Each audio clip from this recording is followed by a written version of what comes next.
Welcome to Legend Seekers Lockdown. Both myself, Barry Fitzgerald, and Cormac Strain, who you see there on the camera, are authors and researchers into the fringes of high strangeness that surrounds our everyday living, that encompasses aspects of the supernatural. There's no getting around it.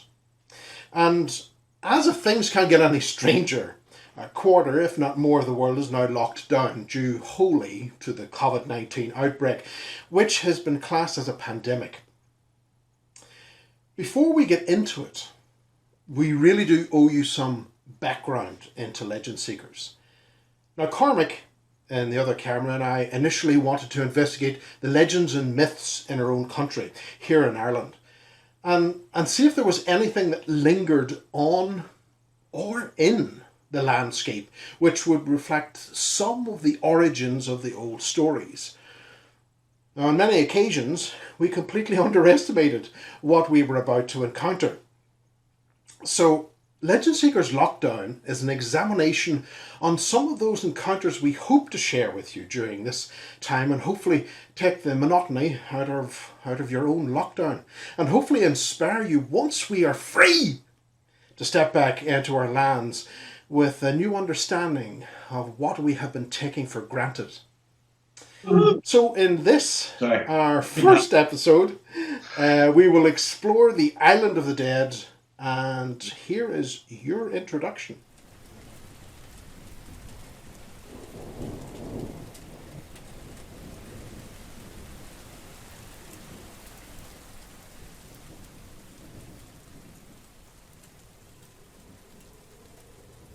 Grey, low-lying clouds possessed a menace as the light drizzle fell on the faces of two men.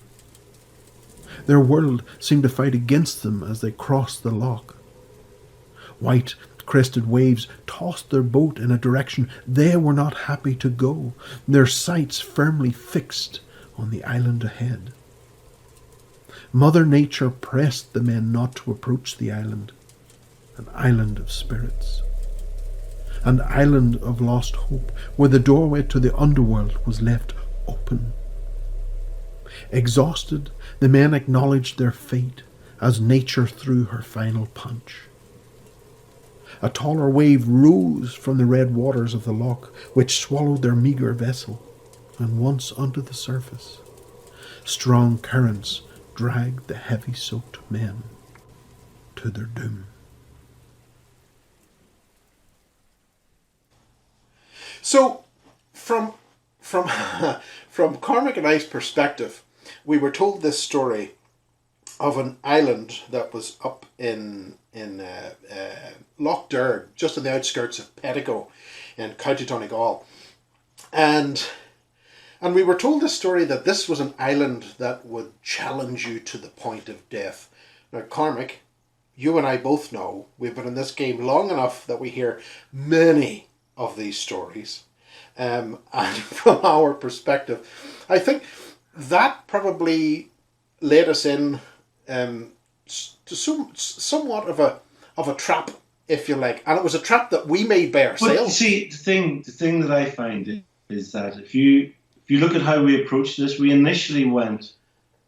Our initial research was to look for legends. This is what we started to do. We were looking for legends. We wanted to try and see if there was any remnants still explaining or still existing. And we found that it was ancient sites that these legends seemed to be linked to. Yeah. And that's why we went to St. Simon's. It wasn't for anything else that we ended up uncovering. It wasn't for those reasons. It was because of this simple little innocent idea we had that these legends are linked to ancient sites. And it's just amazing what a climatic kind of a change that has made to both of us. That one little decision of us going there with no idea. We had no idea what we were walking into, basically.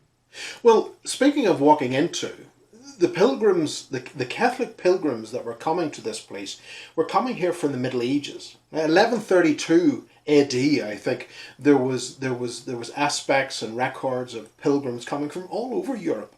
to come to this island to, I suppose, allay their sins, and work through this purgatory, this half world between ours and the world of God. And it was a place that was to challenge people extensively. And that in itself, I think, from my own perspective, again, I completely underestimated what we were about to encounter. Now, but again, this is where I think we had no concept of what we stumbled onto. We had no... Pretty much. And I think if the universe had any inkling in it, we should have probably seen the clues that we were being led in this particular direction, because there was things that were going to happen, and you rightly said, that did change our lives. Yeah. But it makes sense. It's great looking back, because of all the things we've uncovered afterwards. And I know this is for confusing for people watching, because me and you are basically just go, oh, and do you remember that bit in the movie that nobody else has seen? Do you know what I mean? Yeah. Uh-huh. It's such a complicated thing, and yet it's not actually. And this is what I mean. For me, it was a complete changeover in my whole outlook on how I look at these things completely, because I think it's not. I think it is something that if it comes in through your mind, which I never was into. As you know, you yourself, I was never into the mediums or spirits or communicators and all that. But yet, this is where the danger lies in this place. It's mental. It comes in. I don't know. Give me a tin hat or something, because it comes in like a freight train. Do you know what I mean?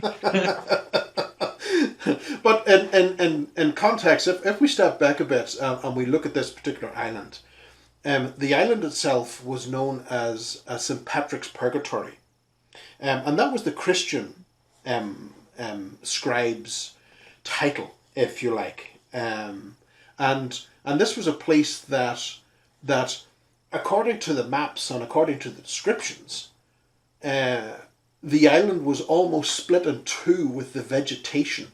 You had one side which was dedicated to the angels, and it was lush and it was beautiful, and it had the church and everything on it, and it had these beautiful big ferns.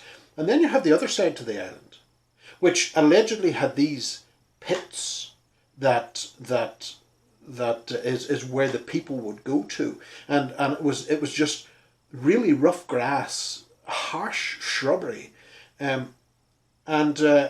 so this in itself is where the people were coming across to.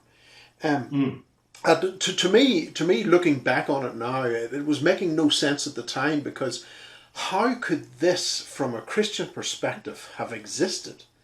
There had to be something of a greater historical context to this island than just when Christianity came to the island, and that's what was confusing me big time. But see, how did this? I think that there shows a great difference between you and I, because when I look back at that time, instead of philosophizing about what it could actually mean, like we should be doing, I'm there going, I'm pissed off that I was taking a video shot of that separation, because me and you walked up,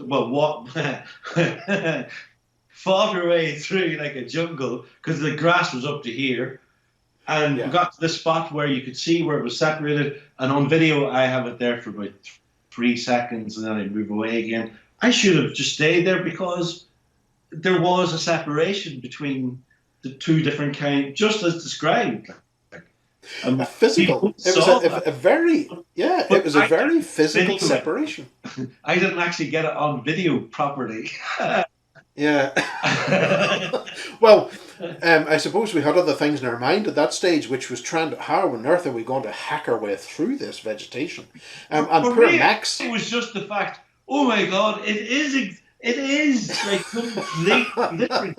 This side is all one kind of a thing, that side's all. Now, obviously, okay, volcanic rock changes and difference in vegetation. Maybe there's it would be lovely. Imagine going there and actually doing some kind of geological tests to see if there are different soils, or why would that be? But it's very striking.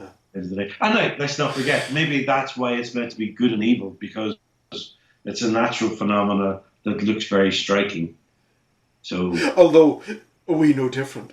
well, me, there was my other second thing that when we think back at this and you're philosophizing, and I'm going, oh, I wish I'd taken photographs of where we put our tents, because they were in circles with a load of grass going around them. Like.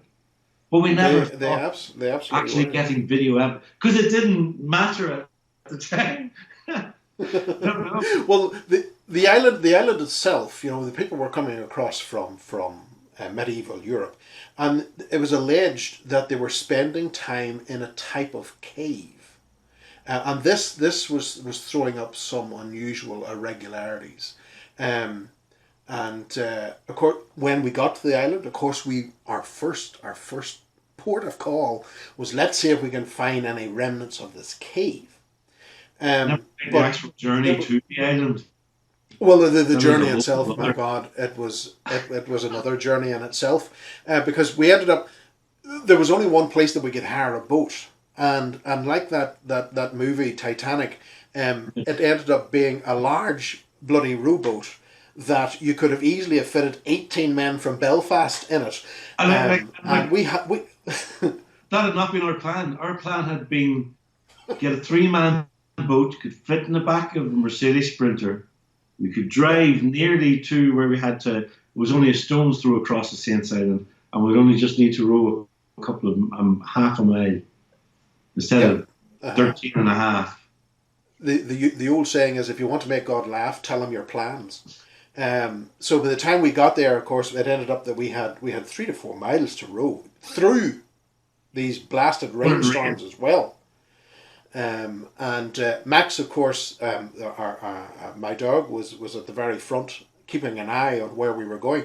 But the lake itself is very dangerous, because, as you know, as we were rowing, every now and again we hit a shallow rock that was underneath us. And had we been in a boat with a motor, that would have been disastrous for us. But nevertheless, it certainly did. Sure and steady wins the race, as they say. But when there was a particular reference in a book that I came across, and it was in a book called "The Monuments and People," authored by Peter Harbison, and it includes a translation by Shane Leslie on page 64, and it says, "From what we can understand, it seems the pilgrimage was transferred from Saints Island to Station Island, due to fears of pilgrims entering the profound and terrible cave shown to St. Patrick." Now, that in itself, of course, caused some controversy, because when we initially asked for permission to go to the island, to Saints Island, we were told there's nothing to find there. You won't find anything. The maps are wrong. We did. We talked to I can't remember who he was, sticking his name there anyway, but we talked to a representative of the church. Yeah. Well, we talked to him, and he made it fair. Now, and I do not think he was lying to me. I think he was being honest as what he knew. And what he knew was, no, there's nothing on the island at all, which means, like, you can only look at it 2 ways. We went there and we found that there was lots of stuff there that we thought was there, that was on the map, and it was there. So either this priest had been purposely told untruths by his superiors, or he was telling an untruth. And he was a lovely man. I genuinely don't think he was telling any kind of a lie. I think he totally believed himself that there was nothing on Saints Island whatsoever, which right away, it doesn't, no matter what way you look at that, you have to be alerted to somebody's telling untruths here, because we went there and we found all the things that we thought we might find. Do you know? So, and you have to ask, why is that? There has to be a reason for that. I think you're pretty much on the mark I think that he believed what he was saying I because totally that's believe what he was he told, and that's who genuinely the people before that were told. But for us, we were coming there with the likes of paperwork from Giraldus Cambrensis, a Greek guy who had written a book, The Topography of Ireland, in 1411. And in his book, St. Patrick's Purgatory is identified on Saints Island. That's where the money is, not today's island, which is Station Island. And for someone who, even people in Donegal that I've spoken to, know nothing of this Saints Island. Everything is Station Island, which in itself in was certain a ways, duplication. it's quite good they don't know anything about Saints Island. That Really is true. nice. That is true. That is true. Um, I always remember me and you being on there, and we were looking for the Abbey. We were actually looking for the cave, and we knew the Abbey was near the cave, and we're walking along in this big thing of fighting our way through, and then we just went, whoa! And we fell down because there was a drop of about a foot or two, but it was basically the outlines of a sizable modern room, and that was it. The rest was all gone, and that was the Abbey. that was it. Yeah, yeah, yeah. And then, because we did then find the rock where the cave had been, again following the map, where that area where the cave was, there was rock. There was rock. Something had been filled in there. There was rock there, and it looked like it had come from what had remained of the Abbey. Though that's only a, there's no proof of that. We should have really taken some stone with this and had it analysed. Well, we're certainly no archaeologists, but what we definitely did see was that on the maps, the topography of Ireland 1411, that particular map and the maps subsequently that followed that, in particular the 19th century map, that was designed between 1829 and 1842. Sorry for interrupting, but I find it interesting that it's mainly non-Catholic. It's British maps seem to be the ones that are more Yes. to the, that are more accurate. Ones, in other words, not controlled by the Roman Catholic Church. Yeah, yeah, I yeah. don't mean that And certainly, about religious, but not at all. that's Not at the all. point. Yeah, yeah, yeah.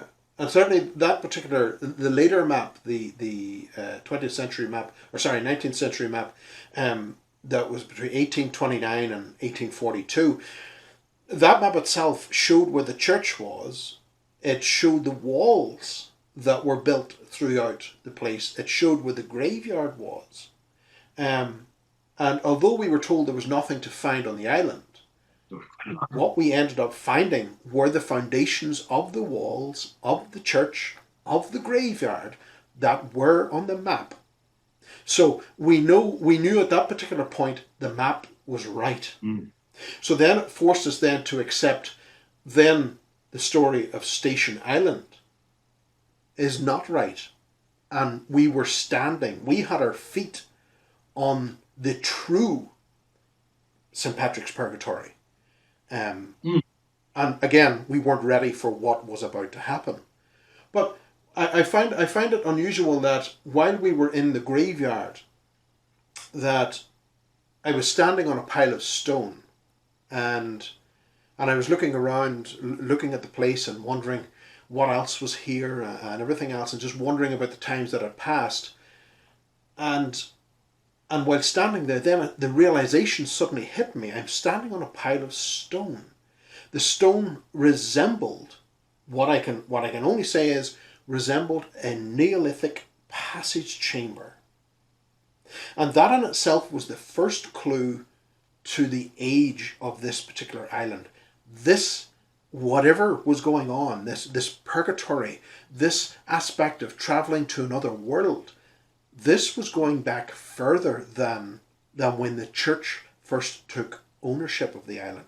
This was going back way back. This was going back thousands of years, if that indeed was a passage chamber that I was standing on. So that caused me some interest, because then I began to wonder, like the map, that said about the cave, and then I began wondering, well, wait a minute, is it possible that the passage chamber itself may have been the cave that they were entering? Because from the old aspects of the mound itself. The mound was an access point to the other worlds for these older belief systems and cultures. So that left me very curious indeed about what was possibly going on. Now, on page 89 of his book Landscapes of Neolithic Ireland, Gabriel Cooney writes, the encounters with the other world take place in special places which are liminal between the world, this world, and the world of spirit. Natural places that would fulfill such a role might include mountaintops, caves, rivers, and lakes. And the significance of such places can be embellished or changed by built structures. Now, we've seen that. We have the lake, we have the remoteness, we have the cave, we have the water, we have the buildings that were built on top, almost trying to harness what was naturally coming through this place. Well, I think this brings us very neatly back to where we began. The idea where we found that a lot of these legends were linked to ancient Irish sites. And we know Christianity, like many other religions, would take over the worship places of the past in order to bring those people with them. So a lot of places that were St. Patrick's this or St. Patrick's that were actually much older than that and worshipped that by a much older religion than Christianity itself. And I think that's really and there is an idea, there is a kind of a thought out there that basically throughout the world there are different areas that whatever way it works or whatever way that communication can work, there's certain spots where it works better than others. Here's the interesting thing in that Saints Island, the place of Oracle, it was listed. In fact, one particular person said that this island had great importance, which has been completely underestimated. This place of Oracle, where you went to get information from the other side, and you brought this back. Now, for us, we went to an island, and outside of birds, there was nothing else on it. There was no mammals on this island that was eating the grass, that was doing anything. There was nothing like that. That's what I said before. There was no physical danger whatsoever. No, not at all. Yet this island, except from each other, the footage, or sorry, the foliage on this island remained the same, and we are talking thousands of years. It has remained the same, and I got to say that for both you and I, the atmosphere at this stage on the island was very peaceful, apart from the odd fly. And the sweat that was pummeling us because we were fighting our way through I thought it was the whole time, right up until the evening time. I thought it was deadly. I really enjoyed it. It was like a summer's day out adventuring. It was really nice. There was no sound. Okay, when you think of it, really, there was no sound. There was no birds. There was no nothing. There was no sound. No, there wasn't. The clues were there. There was nothing. And you know what? Okay, this island of the dead, nothing lived on it. Yeah. It's interesting looking back that we can see that the island itself, as you pointed out, was a perfect place for setting up a church. It was quiet. It was peaceful. It was beautiful. It was lovely and peaceful because there was fucking nothing there. Until the sun started to set. Now, what happened? All I know about that is I'm a logical person. I came into this whole thing, as Barry would know, and I have had experiences, so I know there's something going on, but I'm not going to believe everything I'm told, so I like to be a bit, Mm-hmm. And I used to always slag Barry off, and I used to be on about, oh yeah, it's all mediums, whoa, it's all in the mind, yeah, nice, they're just mad, But after visiting this place, I kind of realised that because it was a lovely day, it was grand, it was very nice. I was as happy as anything. I was not thinking, oh, ghosties or anything like that. I was just really intrigued with the bits we were finding and we were exploring, and it was just taking up your whole focus, and it was lovely and quiet. A bit too quiet, maybe. But when it started getting dusky, when it started getting dark, and I think the whole point was the only reason I stayed in that island was because we couldn't row in the dark. That was it. If we had to try to row in the dark, we were dead, because we know it's dark. Like, and I mean, if you want dark, go into a loch in the middle of rural Donegal, and you'll find dark. You can't see anything. We tried in the daytime and we nearly got lost. Never mind at night.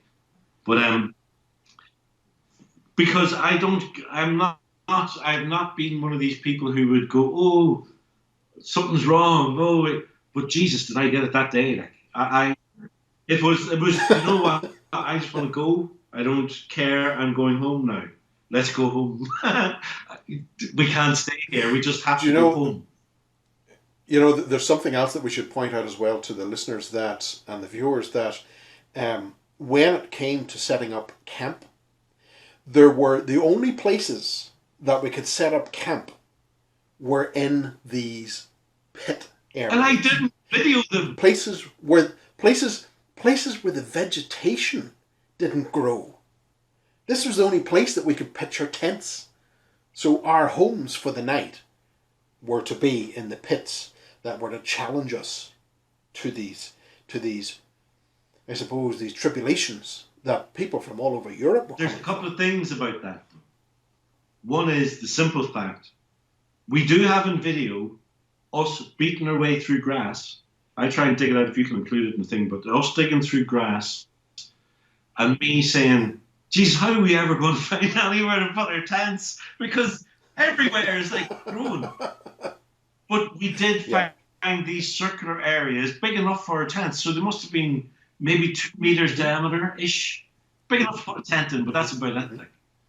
But I never once thought of videoing that. I never once thought of taking a photograph of it. All I can do is tell people, oh, we found these circular things that were kind of mossy and the grass was growing up around them. I think kind of evidence at all that they were there. I think I did. I think I got some photographs, which I'll include in this. We were fighting our way through stuff that, like, I'm 6'1"-ish. I was having trouble getting through the grass. It was that tall, and it was everywhere like that, everywhere except it was all rushes rather than ferns, but it was all tall. Except for these spots.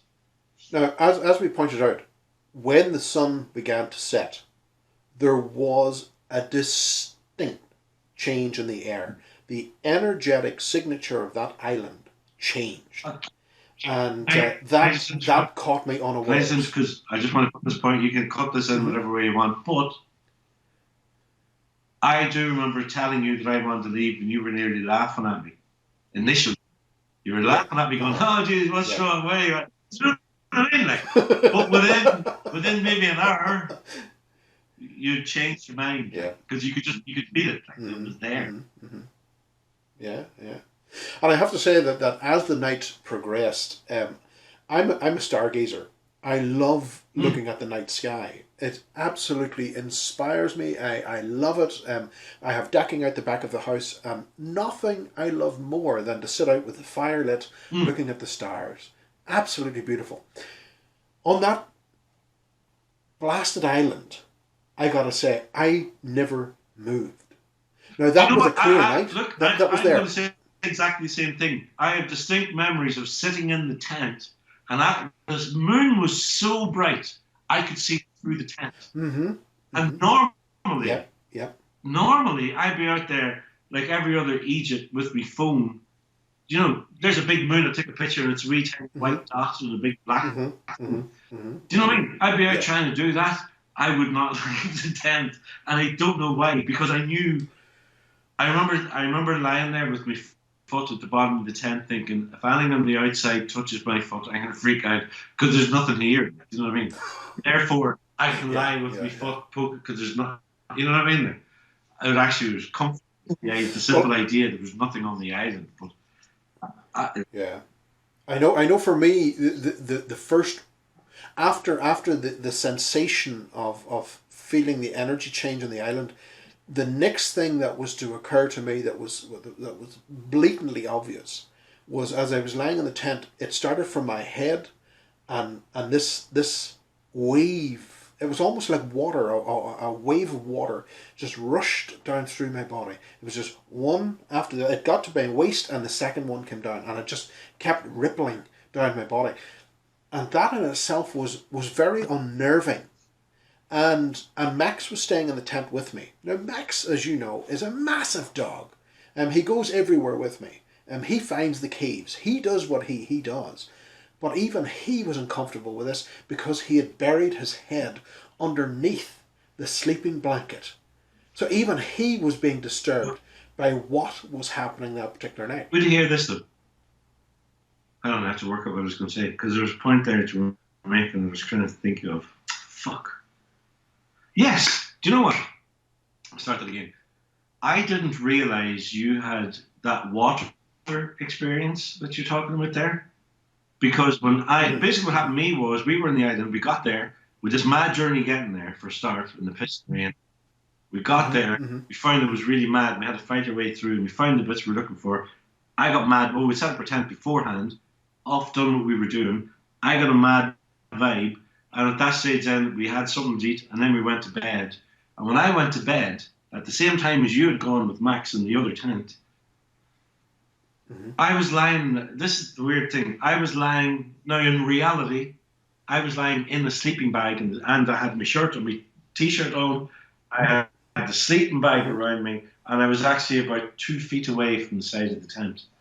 But when I went and lay down, I kept feeling something going down my spine, just going down my spine all the way down, and I assumed that it was my back hitting off, like I just, for whatever reason, thought that the back of my sleeping bag was opened and my back was touching the tent, and so the first 2 or 3 times, I just thought that's what it was. So I thought nothing about it until it happened again, and I went to check, and then I realised that I had a sleeping bag right around me, and it was completely separate. Whatever was coming up and down my back was inside the sleeping bag. Do you know what I mean? It wasn't something. And it happened another once or twice, and I had this same experience in your house in Ballymena. It's a whole different thing, but you remember the whole wall hanging thing and everything?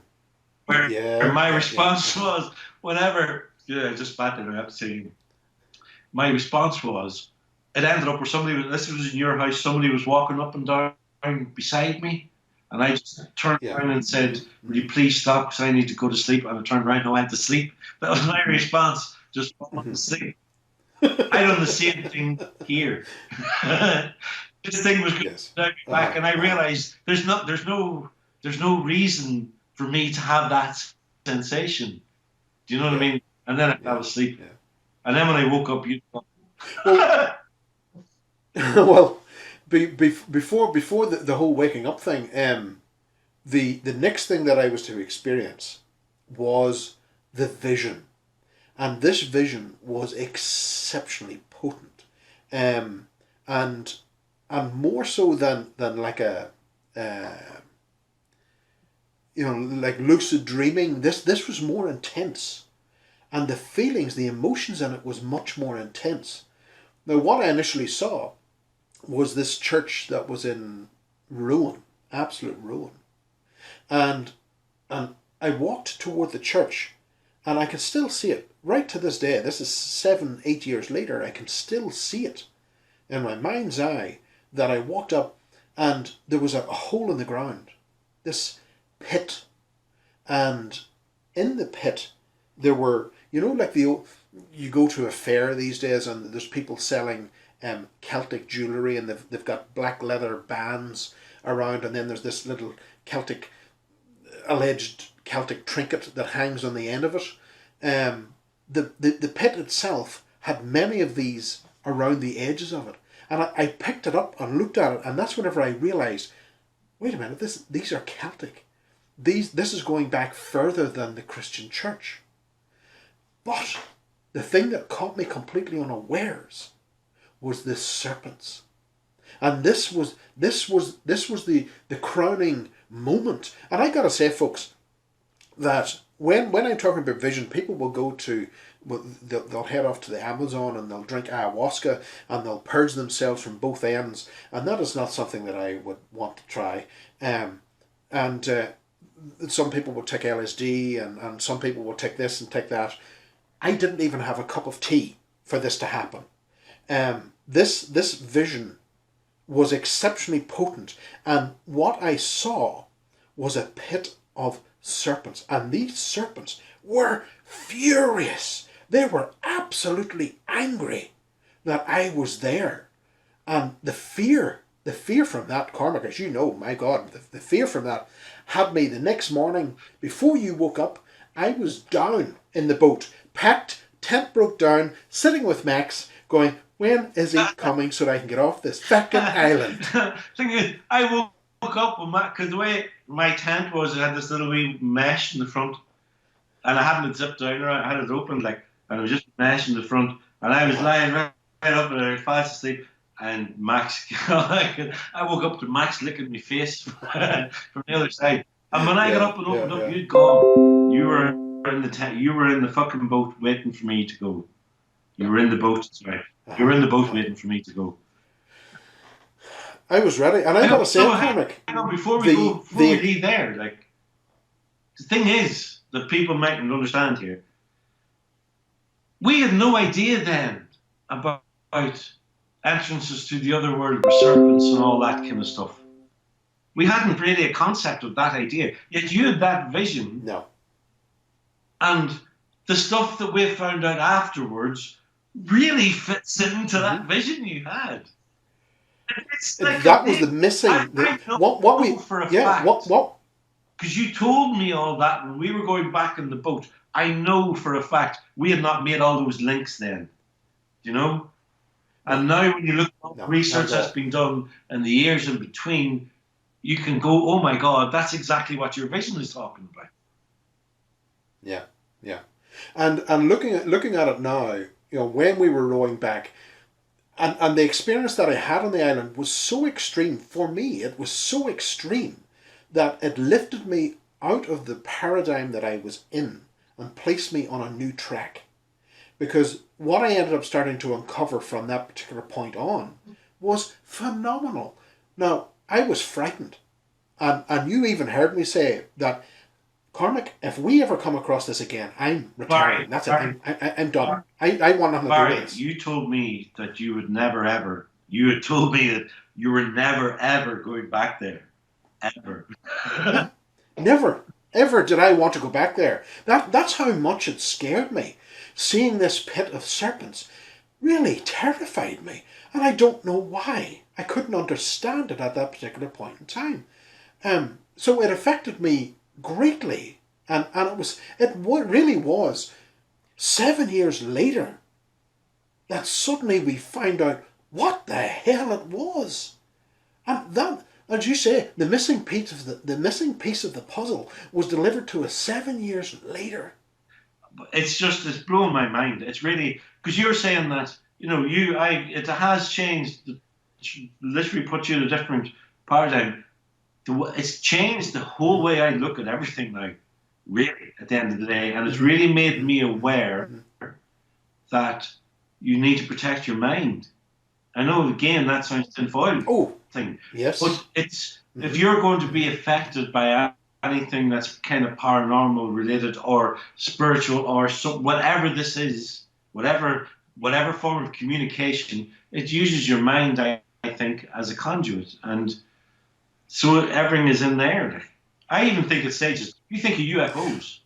I know people might, but you could have a real UFO experience that would look to you like you were, and everybody with you would have that experience and see it, and they would be seeing it, but they're seeing it because their brain is telling them to see it. something else is communicating with them through their mind. Mind then is translating it in a way that they can make sense of it. But something is communicating. Do you know what I mean? And I think this kind of fits into the same thing. If you go to these, there's two parts. There's two parts to the key. You need a place. You need a special place where these communications can be had, and then you need a special frame of mind that the person needs to have to link in. They have to be in that. I think, when you think of the idea of caves with frequencies, and we have to attune, and the idea of mediums, about going to a different frequency and everything, I think there's something to that. The idea that we have to be attuned. And this is what the whole idea being, the mind needs to be attuned. And maybe this is where priests and everything came from, where, for a community, one person will go and communicate with this other world or whatever. Do you know what I mean? And that's how they became the oracles or the priests or whatever. No, absolutely. I absolutely follow you on that. Now, it should be noted, as we were rowing back, this island, Saints Island, is located on Loch Derg, as we already said, spelt D-E-R-G. Now, Derg in itself is a mythical character from Celtic Ireland. And now the word itself in modern context simply means red, and they said that, well, that's just a reflection of, it's meant to suggest the colour of the water. Well, the water's brown. It's filled with peat. You can't see the bottom. It's brown. It's not red. And the more that I delved into this aspect of Derg, I found out that Derg was this character from ancient Celtic Ireland. Derg was on equal power with Don, D-O-N-N. Now he was the death god, and subsequently Derg became associated with disturbing undertones of slaughter and death. Now this in itself, of course, is also something coming from the Christian scribes. So what we do have is an island that is associated with something bizarre going on, something to do with the dead, and we're left wondering what on earth had happened at the island.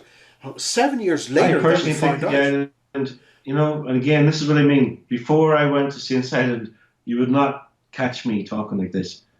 I think the island itself, it emanates some kind of a thing that tells you that you're not welcome there, basically, because that's what I got off it. I got to think, you know what? It's daytime. It's grand. Fine. Okay. Get nighttime. You know what? Feck off. Go out of here now. Don't want you anymore. Yeah. I would concur with that. Even now, I would still concur with that. Even though now I understand it more. I think it's more scary. I completely understand it better now. Because it ties in with a lot of other ideas and theories, and you can, as you have done, you can extend that from Ireland out around. It's a bigger, it's a very big thing, and it's too big to explain to a lot of people at the same time too. Though. So what did we find out? We found out that in the old pre-Viking traditions, the north was seen as the way of the dead. Now, it may have no connection whatsoever, but the island is in the north of the country, strangely enough. But more interestingly is that it seems the dead were believed to have crossed, in this tradition, in this spiritual tradition, the dead were believed to have crossed water to reach the shore of the dead. And here the body was left behind and a transformation occurred. Now, bear in mind, we crossed water to get to an island. Now, it was possible it was possible that this place was for the elite, for people of higher status. Like the pharaohs would have built pyramids and everything else. This was for the upper echelon of society. Now the body was brought to the entrance of what was called Nastrond, a place which inspired belief in hell. Now, which is a word derived from the old Germanic Hela, which was commonly translated as underworld, with the emphasis on a hidden place, a secret. Now, here's where it gets really interesting. And bear in mind, folks, we learnt this 7 years later. It was a place filled with serpents. Now, Ireland doesn't have serpents, so what the hell was serpents doing in Ireland? It was here. And also, a mound would represent the halfway point of the two worlds. The old passage chamber. It was the place between, it was a reference to this world that was in between. The deceased, their soul would pass through this pit into the underworld that was guarded by serpents, and they would enter this place and transform. So their soul would transform into like a serpent and enter this underworld, where they would go through another transformation. Now that world, that halfway world, interestingly, the Christians called it purgatory, which is a halfway world between heaven and the earth. So again, we see this unity, this commonality running between the two belief systems. Now, serpents guarded the doorway to the spirit world, and they would have been furious and hostile if humans got close to it, and they were seen as the protectors of the dead. So in this between world phase, and this just absolutely blows me away, because considering Ireland itself has traces of these giant serpents and everything else, that in this halfway world, there was this giant winged serpent called Needhugger, and he would live there. Now, its essence would be of extreme evil, but not in the context that we know evil today. For us to try and understand it, we simply couldn't. It was a spiritual force which was misunderstood due to today to the dominant religions, but bloody frightening nonetheless. So all that emanates from something which has come across from the old Norse traditions to this island pre-Viking. We were led to believe that it was the Vikings that came and brought all their stuff and raided our churches and killed and maimed and did everything else, which is not really that true either. But this is pre-Viking that this belief system came through thousands of years before that we find this island of the dead. And this in itself is this is where it just blows me away in the concept. When we experienced our experience 7 years ago, we never had an experience with the dead. We never had an experience of a ghost, a skeleton running around doing its thing. Nothing like that. Nothing like that. Yet we called the story that appears in Legend Seekers the Island of the Dead. Why? And yet whenever 7 years later, we find out this is a place for the dead. It's a place for the dead to move from one world through into this medium world and then on to the next. It just absolutely blows me away that 7 years later we would find the piece of that puzzle. This is the thing that both me and you realise about this. But again, you can't. I wouldn't expect other people to automatically understand what we mean, because we were. This is what I'm saying. When we left, we had went to that island with one idea in our heads. When we left that island, we left, and again, if you can find the video to clip it in maybe, but I have it there somewhere. Myself and yourself going back in the boat, when you were telling me what you had seen, what you had visioned the night before, you told me that in the boat. And that's what I mean. Then, right then, we're going, oh, that's a weird one, isn't it? Like, imagine thinking the snakes, like, Jesus, that's bad, isn't it? And now, do you know what I mean? Over the years of research that we've done, we've found all these things to link in the simple fact that there are places in the world which, and I believe, and again, I wear tinfoil hat if people want, and I don't care. it sounds out there. I understand that, but this is the kind of change that Saints Ireland has had in my thinking, because Yeah. I can totally accept this now. I couldn't before, but I can now. and I don't think that's something that we will ever be able to portray to people. Like, but simple factor is that Yeah. there seems to be places where, and again, I think it is a mixture of the mind. We found that in the Cave of the Cats. I think it's a mixture of the mind being in the right focus place and the right place having the right focus. And the two coming together opens a doorway of some kind that is guarded by, again, these are not things that we have, well, except for your vision, but outside of that, they're not things that we have gone, oh, look, there's a big snake, hello, big snake. But when you look at history, you find it mentioned everywhere. Yeah. Asps, even think of Adam and right Eve around and the the planet. snake, and the way the Christianity is snake to be the evil thing, and St. Patrick getting rid of snake. What snake? What snake? Do you know what I mean? If you change that idea to St. Patrick converting the places of the old religion to a new religion, then shutting down snakes, then it all makes sense. Like, so it's a strange. You know, I find it strange, Cormac, that we have churches coming out of our asses over here. And you throw a stone in Ireland, you're likely to hit an old church. So if you throw a stone in Ireland, you're likely to hit an old church. But what I find remarkable is that when we go to those churches, you don't have a sense of feeling or anything like that. It's pretty much empty. You don't have the vision. Hold on, it's because someone is communicating with me via Skype. Phew. I thought you were going to say someone is communicating me from the other world. Block them. He's using the snake, man. Active. Do not disturb. There we go. So, from my perspective, we go to these places and we don't have these types of experience.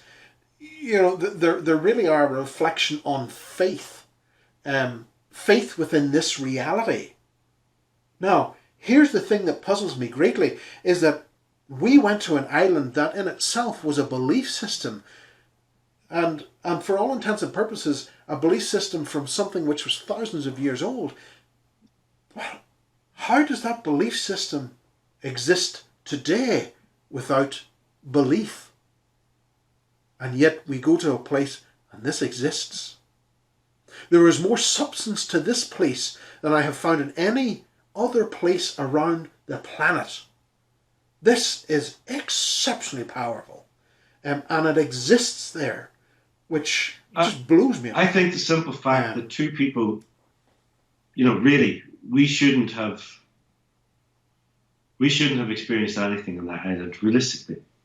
Two people with no intention or no intent or anything of that nature to experience anything, to go to somewhere and to come back from it. Both of us, I know I can speak for myself and I know I can speak for you, both of us very much mentally changed in the way we look at things because of it. Like that's I can't see that happening, but I can't understand how that would happen.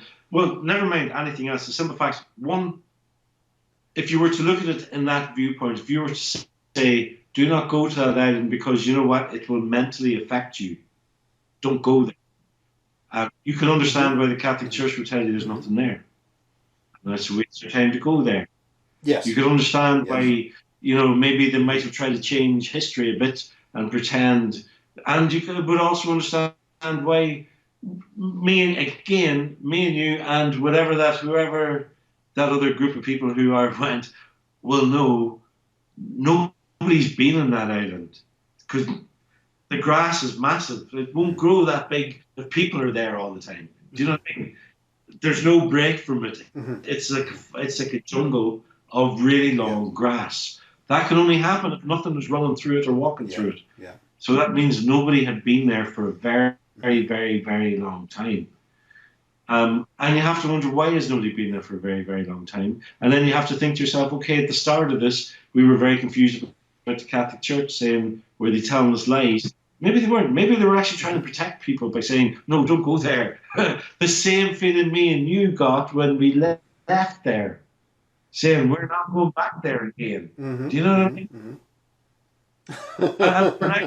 What I'm trying to say is, I though, can for no, people with I can no preset belief structure in it, or anything, or even expecting, or no intent, or anything of that nature, for that to have that effect on mm-hmm, us, mm-hmm. there must be something quite massive going on there. Do you know what I mean? That even we pick up on. Yeah, yeah, Yes. yeah, yeah. Absolutely, absolutely. So, on that note, I got to say, folks, thanks for staying with us through the island of the dead, and this is an ongoing project. We are going to be talking about the Forest of Lights next in episode 2. We hope you come back for that, and we thoroughly hope you enjoyed it. We're learning as we go along, so please be patient. And again, we hope you enjoyed it, and we will see you next time on Legend Seekers Lockdown.